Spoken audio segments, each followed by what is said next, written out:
I'm Rebecca. And I'm Hunter, and this is the Family Showdown!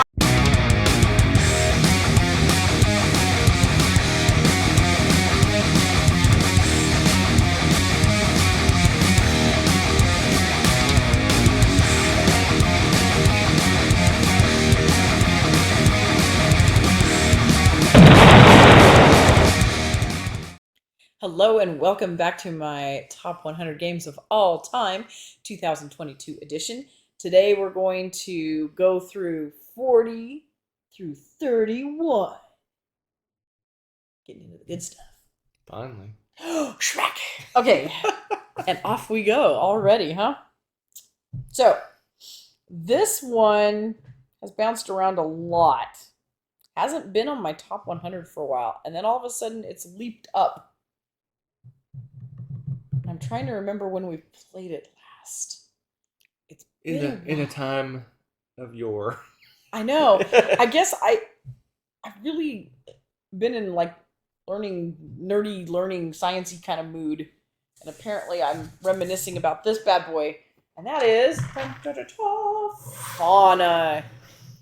This game is great, and I think part of it is I just really miss playing it because we played it a lot for a while, and then we haven't played it in a long time. And the kids really liked it. Like, it's really easy to bring to the table. What you're doing in this one, it's kind of like Wits and Wagers meets animal trivia meets a map. You've got cards with different animals from all over the world, and they have a bunch of facts on them, like how long they are, how tall they are, how their average lifespan. Things of that nature, right? And where they live. So it's a trivia game, but you don't necessarily have to know exactly the information. You kind of have to get close to it. So you have a nice world map, and you have some things like measurements and stuff on the sides, and you can choose between metric or imperial measurements, which is a mad plus. Everybody gets to choose, and you go around and place little cubes where you're going to bet like what region of the world it is, or if you feel more confident about like the average lifespan, you go there, and you have a certain number of cubes that you can go through and get. And based on how close you are, or if you are exactly right, you get a sliding scale of different points. Add up your victory points. The person with the most points by the end of the rounds wins. And it's kind of fun because if you really, really mess up, you lose some of your cubes, but you can gain them back slowly over the turns. I don't know. It's just, I like it. I think it's fun because we always learn something really interesting about the animals every single time. We always pull one out. We're like, I didn't know that about that animal, even if we knew the animal or have no idea where this animal lived.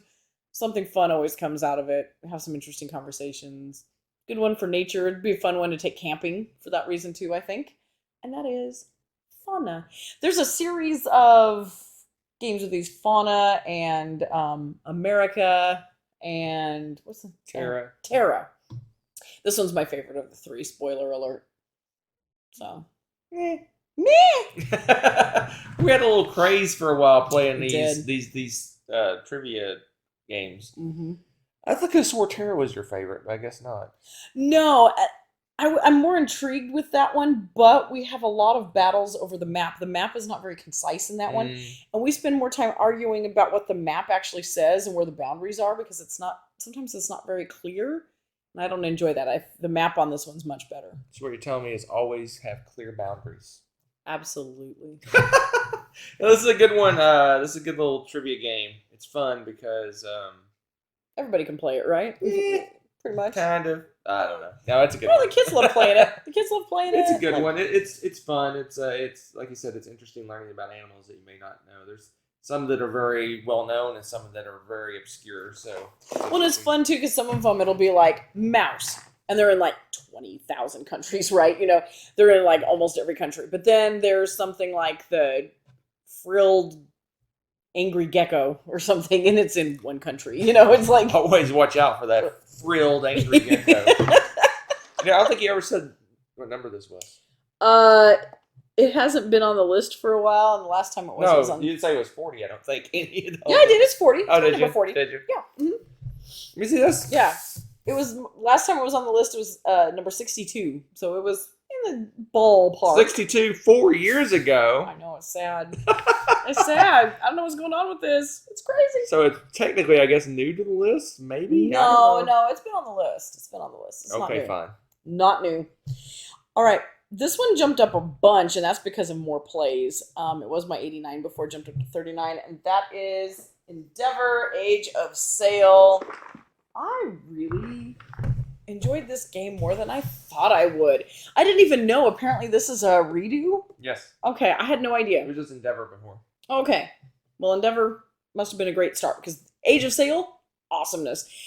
There's an interesting puzzle with this one. It's a map, and you're trying to explore different areas and put down cities, and you're doing these different routes, and you want to kind of connect them and get trade stuff going. But it's kind of a puzzle because you have to do a certain amount of them to unlock other areas, and it's not easy to do that. And so I noticed that when we've played before, sometimes if we're not both engaged in doing that, it might be a while before you unlock something else to be able to move forward and kind of get that engine really going good. It's tricky, and I enjoyed that. There's also where you can kind of attack each other and steal some of each other's territories. And again, it's funny because I don't necessarily usually like that, but I love the way this game played. I liked the back and forth. You'd snipe something from me, and then I'd go around and explore a different area and find kind of a workaround, and the benefits of opening areas and getting some new resources and stuff. I really enjoyed just, I don't know, I felt like it was kind of puzzly logistics sort of exploration. It had a lot of things going on with it, and I really enjoyed it. And I don't remember how long it played. How long was it? Do you remember? I don't know, hours probably. I think it's a longer game. No, 60 minutes. 60 minutes? Okay. This is another game that goes fast, but it feels like there's a lot more going on. But I love this. To quote a famous movie character, I have no memory of this place. Really? I remember very little about this game. Oh, All I remember about it, man. there's two things I remember about this game. One, you liked it a lot more than I did. Okay. That's one. Okay. Two, I remember it has a cool little tray thing that has the dispensing of the... Yes. Yeah, it's like got crazy Look at trays. this. That's all. I remember that. Yeah, you're like, here you go, player. You're ready to go. I mean, it's got Yes, all the your little cities, car. Well, I can buildings say you can cards, build, like I your little guess. tile person, and it's got your cubes. It's got your little places where you can mark your cities and territories. Oh man, all ready to go. It's just super, super cool. I love that about this. And the tiles for things that you can upgrade and stuff, because I think in the two-player, it's not every single thing. Like, you set some of them up and whatnot, and there's limited amounts, so you can kind of snipe some of these buildings from people. Oh, I just love the way this builds up. But you have to pay attention to and kind of plan ahead, or you'll end up not building your engine very much. So, again, that's my 39. Endeavor Age of Sail. Yeah, I need to get this played again. I think I just so. don't have any memory of it. I remember there's these tracks, and you go high enough on the tracks, you unlock it. You want majorities on the tracks. You're controlling different areas. You're building things out. You're building little buildings to give you benefits when you do actions. Yes. If I remember correctly. Yeah, it helps you build your engine up. It's a really cool game. It's not, if I remember correctly, it's not too hard to teach, and with all the little little inserty bits, it's easy to set up. The inserts make it just absolutely amazing. I love it. I think it's easier to get to the table because of the way they did the inserts, which is wonderful. All right, my next one is my number 38. It was my number 55, and it jumped up to 2, and I think that's because it plays with it and its, shall I call it, sibling. And you'll know what I'm talking about when I talk about the Castles of Burgundy. Castles of Tuscany is fun, but... Wow. Don't listen to the hater. It's okay. But I like the Castles of Burgundy a little bit more, and it's a little meatier. It's a stronger, more robust version of Castles of Tuscany. Obviously, Tuscany came later, and I think they were trying to get more people into these kind of games, and I think that's a cool idea. And this is like, you've arrived. Now play all this fun stuff. Castles of Burgundy, you've got your own little personal set of land, and you're trying to build up your realm. And then you've got the main board, and there's a bunch of different tiles around it that, depending on how the dice roll, is how you're going to get to pick and choose different tiles that you want to build and kind of puzzle into your places. As you fill out the colored realms, there's like patchwork colors in there. You fill out a whole realm of, say, light green little farmland. You get a set of victory points if you're the first one to do it, and this and that. And you get a bunch of little benefits inside victory points because it's Steffenfeld. You get point salady goodness. This is one of the games that is definitely that. You've also got some resources that you can get and sell. It's got some little side stuff going on with that. Then there's also things like the mines that give you things, and they all do different things, and there's little different actions you can get from them, and end game victory points based off of this and such building you've built, and lots of little things like that. But in the end, you've got a nice little realm that you've built up. Hopefully, mostly you're all complete and pretty, and I love it. It's just a really fun game. It's a good, I would say it was a good starter Feld, but now I really think Tuscany is better at getting you into Stefan Feld games. But then after you play Tuscany, you need to play this one. So it's like game number 2. That's my thought. What do you think? No, it's good. It's really good. This is. I think if you had a popularity contest with all the Stefan Feld games, this would probably win. With most people, yeah. That's true. There's been an anniversary edition. There was a complete reprint that just came out on Kickstarter. Wow. It's just probably it's just popular good. One. It's I don't know if it's everyone's. I don't know if the majority. It might be the majority of people are their favorite, but everyone likes it for the most part. It seems like it, yeah. So it's like I said, if an election was held for the best Feld game, this one would probably get the most votes. So.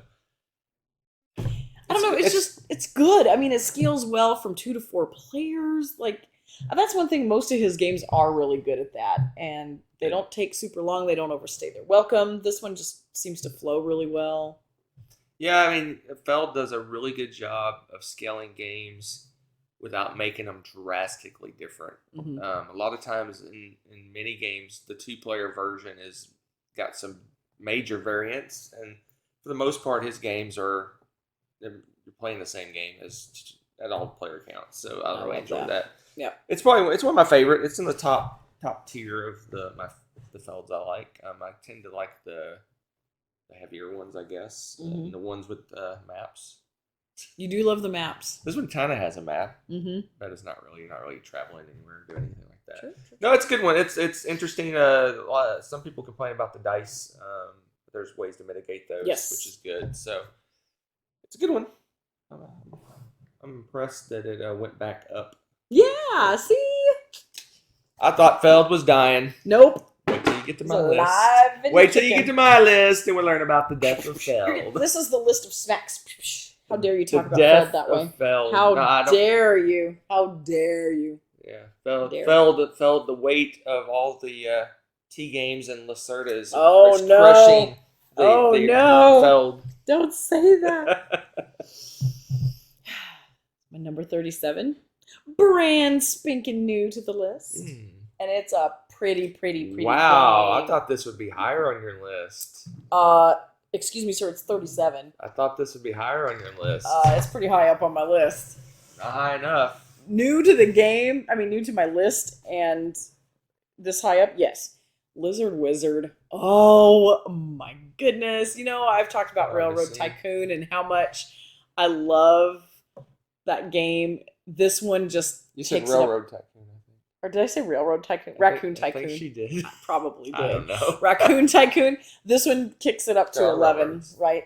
And this time it's fantasy, and it has the same kind of basic thing. It's got the little kind of stock market of goods, like now you got me wanting to say Railroad Tycoon, whether I said it or not before. I now Raccoon Tycoon. It's got that same thing, and then you've also got how you were getting characters, and then you were getting like the city and the railroads and all that stuff. You're doing the same thing in here, but now you're matching like the wizards with some spells and different stuff, and it makes it a little more complicated with what you're doing with it, because there's different ways you can match stuff up and different benefits, and it's just so much.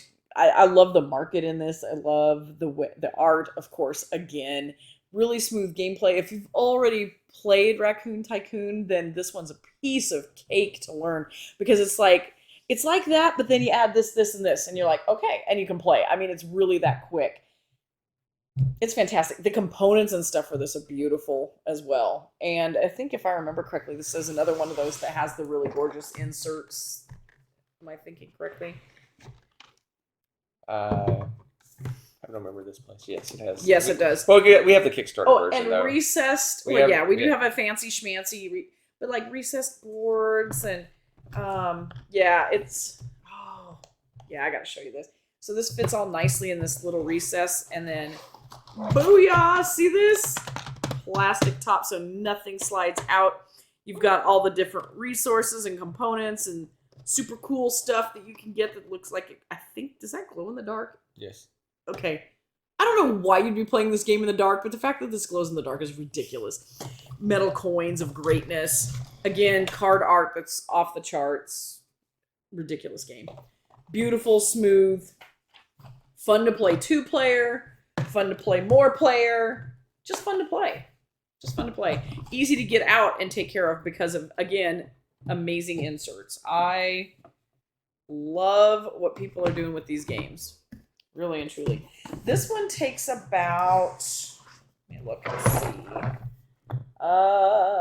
90 to 120 minutes. So again, it's kind of in, like Hunter says, the sweet spot where hour and a half-ish. 2 players definitely there, but with more players, yeah, it's going to kick it up a little more on time-wise, but not too bad. If everybody's working out what they want to do somewhat while everyone else is getting their turns ready, it's not going to add too much time to it.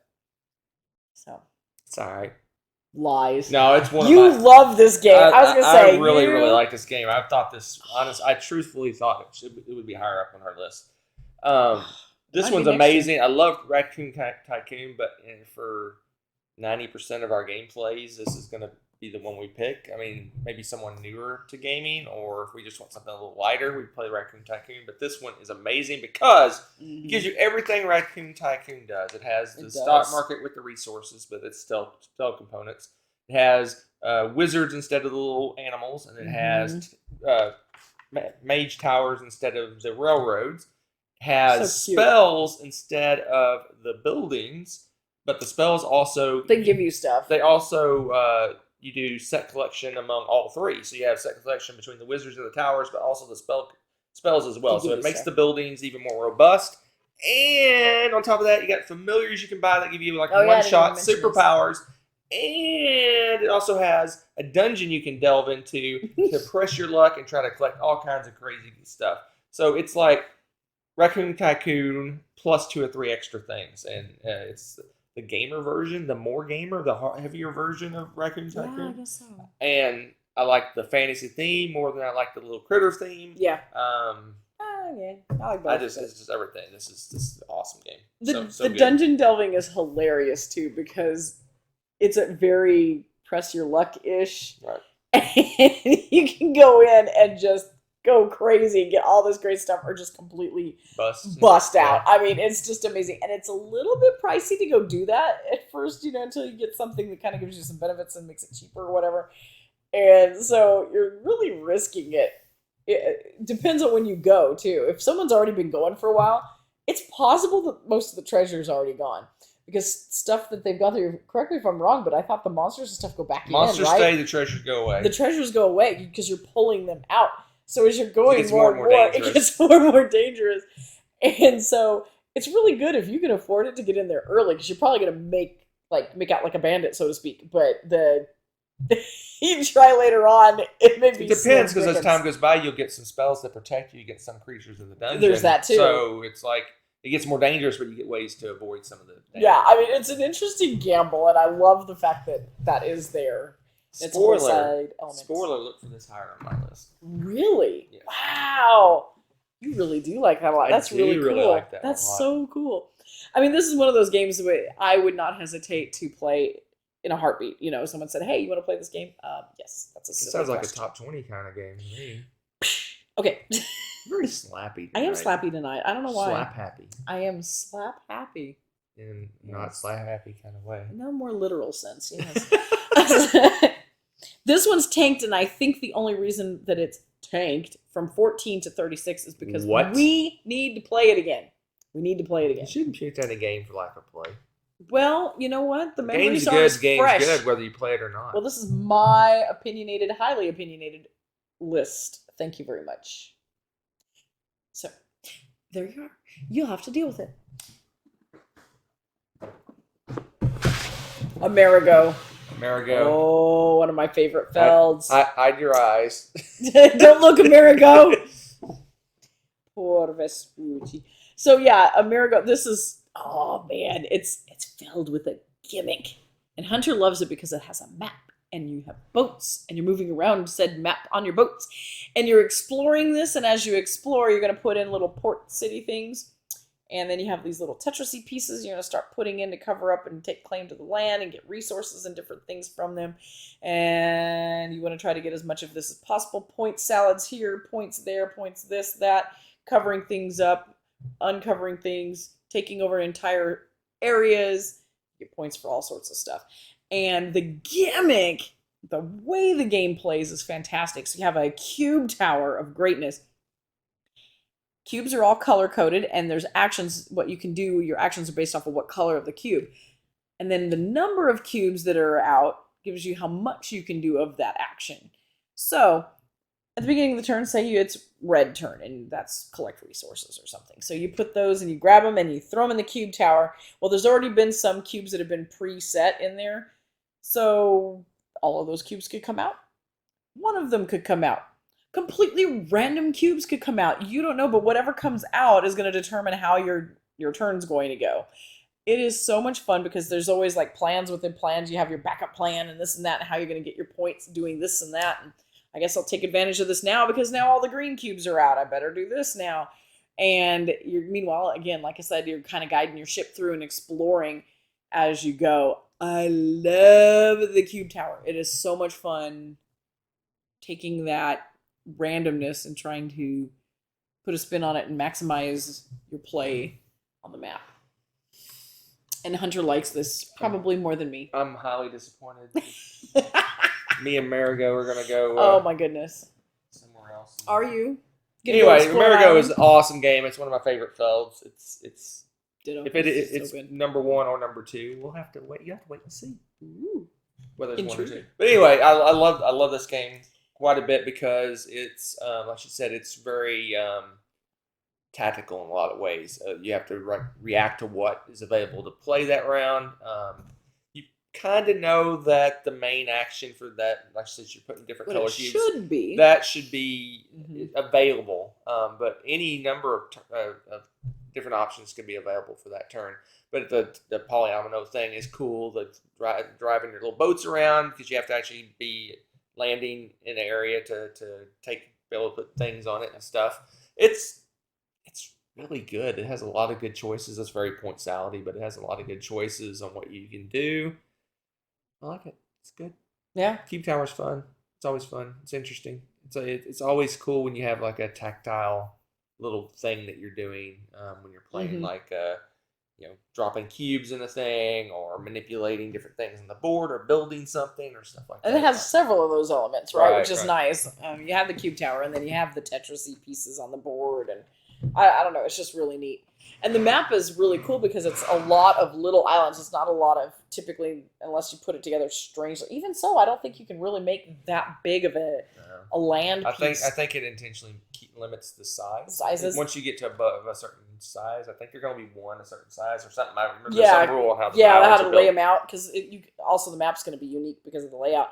But there's a lot of different places you can sail to, so you really are sailing and zigzagging around to a lot of different places to explore. I love that. It's a really good game.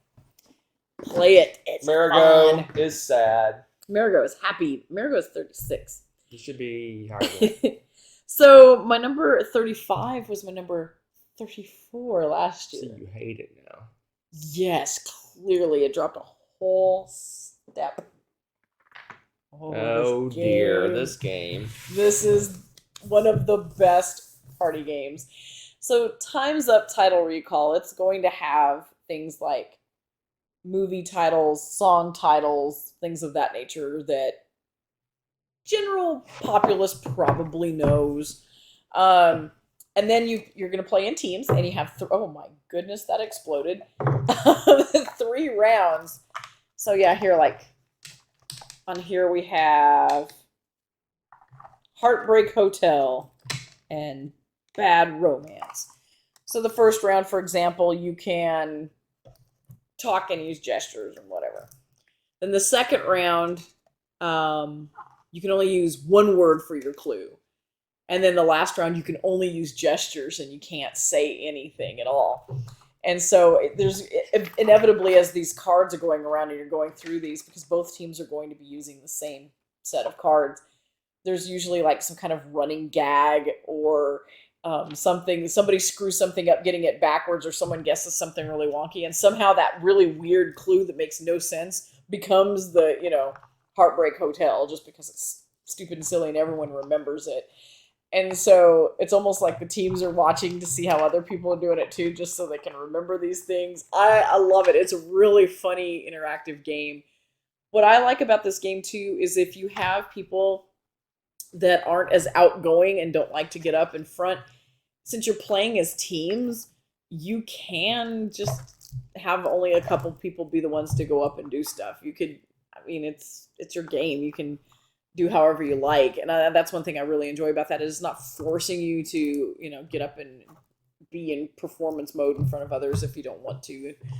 That's the joy of a team game like this, and it's just really fun. It's one of those where you sort of this is one of the few we kind of keep score, just because it's kind of fun to keep track of who's doing better at the clue giving and stuff, but it's totally not necessary ish. You could probably just play this until you drop. It's super fun. I love this game.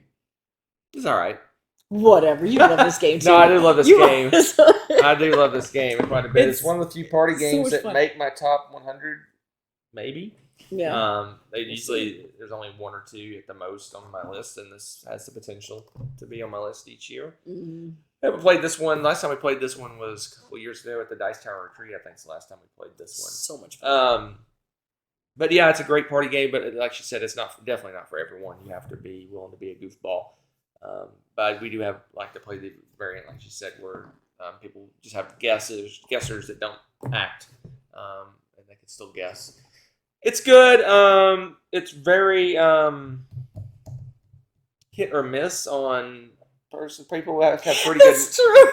Have to have pretty good knowledge on the stuff if they don't have a lot of. If they don't watch movies or they don't listen to music. A lot of it tends to be older, well-known stuff, and maybe a younger generation might be not as up on those. And we have noticed that too. And you have to they kind of have to act out what it is, even the words. So basically, it turns into a game of charades at that point. So it's pretty amusing, though. I think it's fun having that generation gap sometimes because it really makes. But when you go through one round, you go through each card and explain what it is, kind of, so everyone knows what's going on with that. So it's fun. It's a good one. It's fun. It is a hoot and holler, as they say. A hoot and holler. I like it. All right. So this one was my 46 last year, and now it's my 34, and that's because we played it again. And that's all it takes. That's all it takes sometimes, because it just keeps getting better and better. Takanu, Obelisk of the Sun. Oh. This game is a puzzle within a melty brain goodness of goodness. Where to start with this? So the gimmick with this game is the obelisk in the center of the board. And you've got these different quadrants on the board that do different things. And they're all driven by some different shades of cubes. And there's like hi, Smokey. There's like a different, there's like a black one and a white one and a gray, I want to say. And as you turn the obelisk, it's telling you where daylight is or where nighttime is. And during the daytime, like the white cubes are active and they're worth the most, and you can do things there. And they do certain things in X quadrant, okay? But then in that same quadrant, when night falls, you're going to be using black cubes there. They're the only ones that will work in that area. But they do something different. And you want to be able to do all sorts of things in all of these different quadrants. So you have to kind of calculate when day and night's going to be there and when you want to use what cubes. And that's a very simplistic explanation for what's going on. It is brain oozy goodness on this. But it's just amazing what you can do depending on what time of day and where you're going with this. Oh my goodness. I would not want to teach this to someone. I'm very impressed with your teaching abilities because there really is a lot to this game and what's going on. And like Hunter said before, Feld feels simple after playing all these T games. These T games really kick it up another level of difficulty, and they're a lot. They are a lot, but they're so rewarding once you start to figure out and puzzle out what you want to do with everything. It feels really cool to accomplish X, Y, and Z, and then have your victory points and whatever. They're fascinating games, and this one's probably my favorite. Spoiler, not spoiler. I just looked. I don't think there's another T game above this one. I think this one is my favorite. Spoiler, not spoiler. I don't think it's my favorite, but I do like it quite a bit. I do love almost all the T games. There's only a couple of exceptions that I don't enjoy. I do like this one a lot. Like I said, it's very hard to teach. One thing I've noticed in a trend in a lot of these games is that there's different regions. From a lot of the T games, there's different regions that you influence that work together. It's like a big kind of jigsaw puzzle. You go to here to get some stuff to help you over here that you can use to do this, to go over here to do this other thing. It's really cool. It's really it might be the hardest T game to teach. Probably. I could totally believe that. It's a tough one. It's and it may be one of the hardest ones to play, just to kind of wrap your head around how the regions work together, how the dice work together, and there's a whole balancing thing. You can't have too many of the light or dark dice. You want to keep them kind of in balance as time goes by. Oh, I said cubes. I meant dice. Yeah, it's dice or cubes.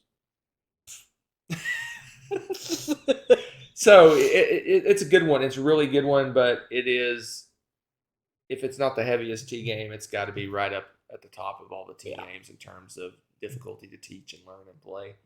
But if you're diving into the T games, then this is just right up your alley because it's very similar to. Reminds me a lot of Tabanusi and not Tabanusi. My brain melting. Yeah, Tabanusi reminds me a lot of Tabanusi and Teotihuacan. Those reminds me a lot of that. Because that one's Teotihuacan has a rondelle and you're going around and stuff. This one's getting stuff over here that help you do stuff over here and help you do stuff over here. It's very similar in that vein. Mm-hmm. What I like about these T games, they're massively heavy. They're really hard to teach. They're really difficult to learn, but they all play super quick, which is really interesting to me. Weird. It's really interesting to me. Most of them are hour. For 2 players, anyways. Most of the T games are an hour. This one's the same way. It's about an hour long. And it doesn't feel like that because, like you said, you're just melting your brain. Right. It's a good one. Surprised it's your favorite. Really? That surprises you, huh? Yeah, I figured one of the lighter ones might be one of your favorites. I don't know what it is about Takanu. I'm just fascinated with that one. It's like super puzzly to me. Like, when do I want to go where and maximize this and that? I love that. All right.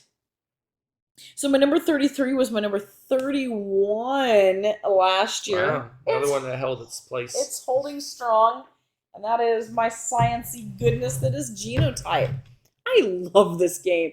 This is one of those games, as soon as you look at it, you're like, and learn how to play it. It is so smooth. It's really easy to get back into after you've played it once. I mean, we barely had to go over the rules last time we played it again because it was so familiar. It's very intuitive, and you're going in and you're doing Punnett squares, which, if you remember that from your high school science class. Up in Washington? Like Puget Sound? Yeah. What's wrong with you? Okay, so but I just love the way it's worker placement, and you've got you've got your little section where you're trying to get the different genes and everything to mix and match all your stuff, and then you're filling out the squares, and you're doing I love this game. I love that you've got special people that give you special abilities to help you build up your little engine and stuff, and the turns are so intuitive. The board is really great because it kind of guides you on how the turn flow should go, and I don't know what it is about boards like that, but that is just great because, again, we're able to just jump right back into the game next time we play it because the board kind of helps you with that. What was the playtime and stuff? This is another one that's not.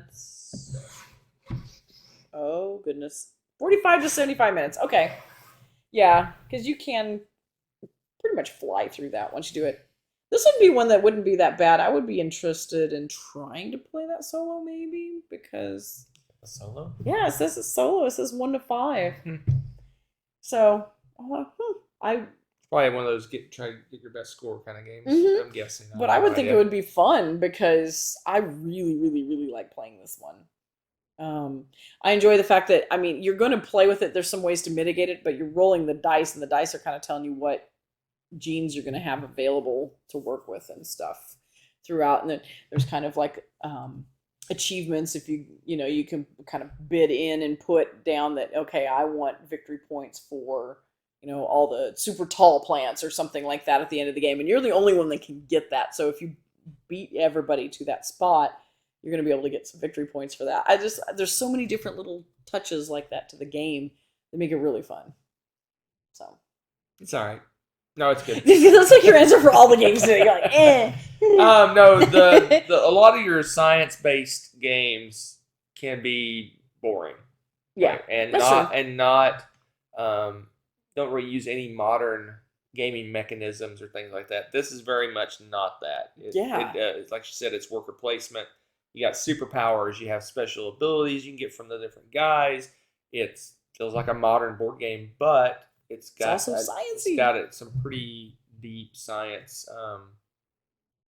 under trappings in it, or whatever you want to call it. But Genius Games does a good job of that. They have several games. This is by far my favorite of the ones I've played and the ones I've watched being played. This is the only one that I really wanted to get because I love worker placement games. So this, if you like worker placement games, you want a little geeky science-ness mixed in, it's a good one. Yep. Yeah. Good one. Get a little science lesson in while you're at it. And get to visit Washington. There you go. No. Not so much. Okay. So then my number 32, was my 29 last year. It's like the consistency group. It is the consistency group. This Yeah. game, Istanbul. I haven't played this in a while. We haven't. We need to play it again. It's so much fun. This is one of my faves for good reason. You can play a unique game every time because you're laying out a grid of tiles, and they're all different to a point. They have a little bit of structure you have to put to them, but they all have different little like shops or different things you have to do at them. Like there's one that's like kind of like a post office, and there's one that's like a little casino, and there's place where you can just go pick up resources and this and that. There's even a little police station, and your little guy's traveling around and trying to collect all of these rubies, actually, or what your victory points are. And it's a race to be the first person to get like 7 or something like that. They're not that easy to get. You have to do a lot of things and jump through a lot of hoops to get said rubies. For example, there's one that's like a set collection of certain types of the like foodstuffs and things. You have to go to certain places to get those, and you have to collect a whole bunch of them. It's not as easy as it sounds because the way you have to travel around the board can get a little tricky. You have to make a little trail as you go and backtrack with that.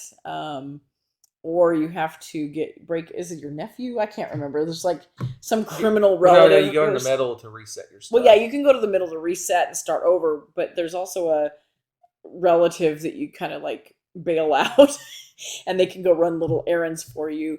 There's NPCs that are there that either give you some kind of little extra benefit, or you'll have to pay taxes because they're in the same spot, that kind of thing. There's just so much going on. There's all these different little spaces that you go, and each little shop has a different way that you can achieve getting these rubies. And so you have to, again, it's almost like little side quests, that you're going through like a video game or something, right? To get your little ruby for this. And then you can march on and go get another little ruby. Meanwhile, of course, you want to not run into other people because, again, it's one of those games where it's very expensive to be in the same place as somebody else. You end up having to pay. And boy, is the stuff that you have to pay at a premium in this game. So you don't want to do that. So you're trying to avoid people and also be efficient with your movement. Try to jump through all these little hoops and get your rubies. It's so much fun. So much fun. And I love the fact, it really is one of my favorite little I guess, shticks for the game is the fact that every game is going to be different because we can lay out the tiles differently. They have some suggestions if you've never played it before on what to do and how to set up a basic game, which I think is really cool too. And if you want to go crazy and off the rails, well, then you go crazy. This has an expansion. I don't remember. Two expansions that we really like. And they add, what is it, coffee? Add some extra resources. You're not going to show me. You brat. What do I? Yeah, I was going to talk about the expansions because they're really good. And if you like to play this game a lot, they're worth it. They're never going to see that. That's okay. I know coffee's one of them. Nope, that's not helpful.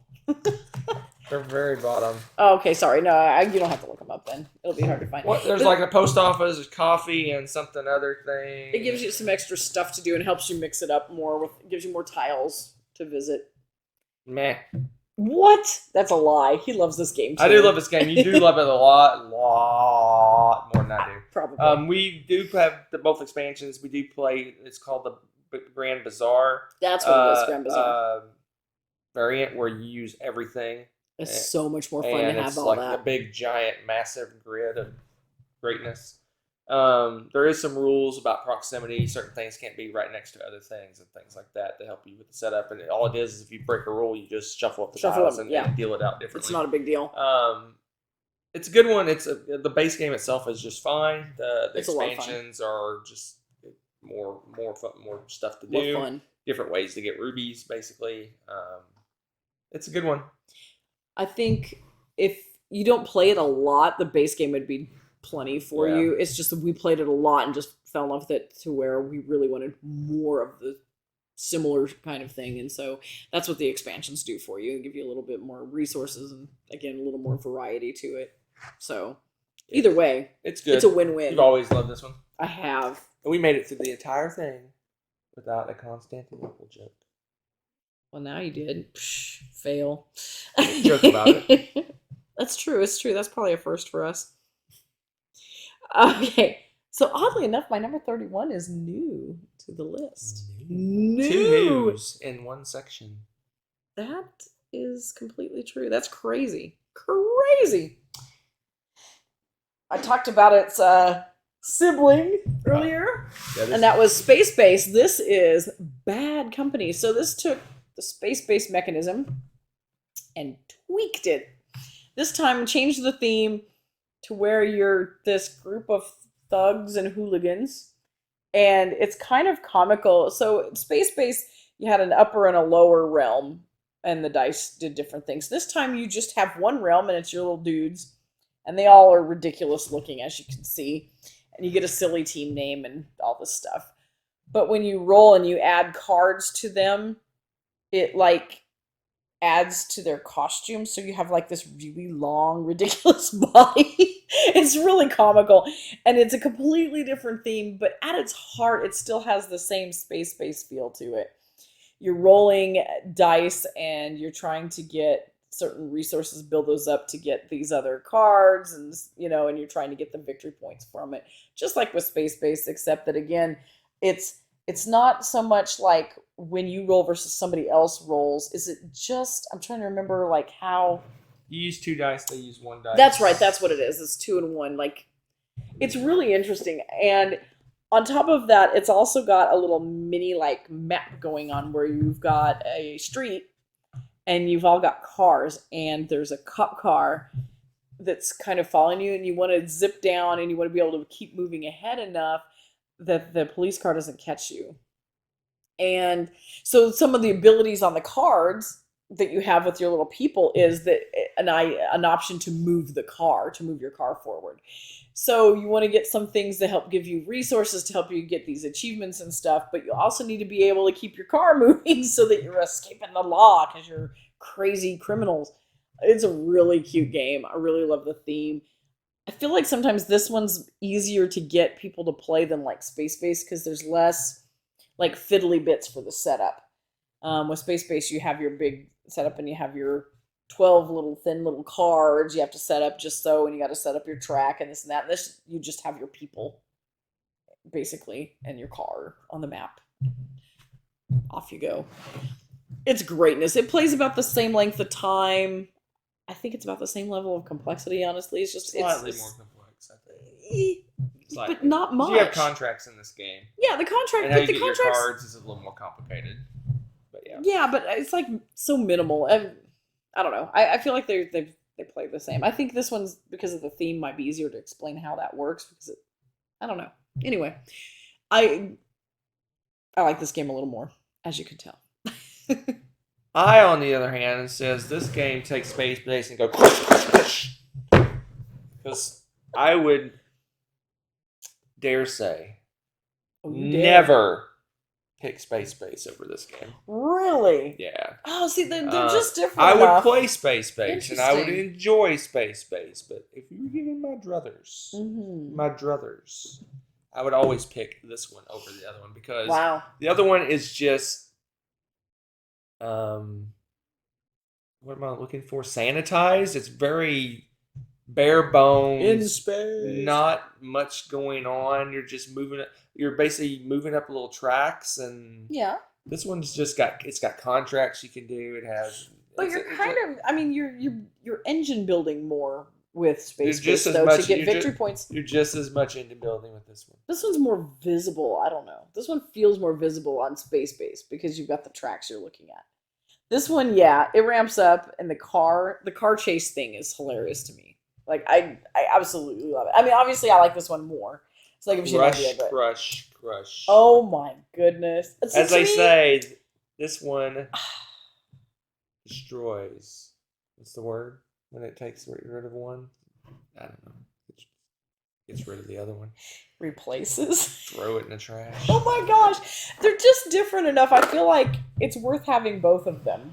I think they're two different games, but they feel very similar. They have the same basic mechanism.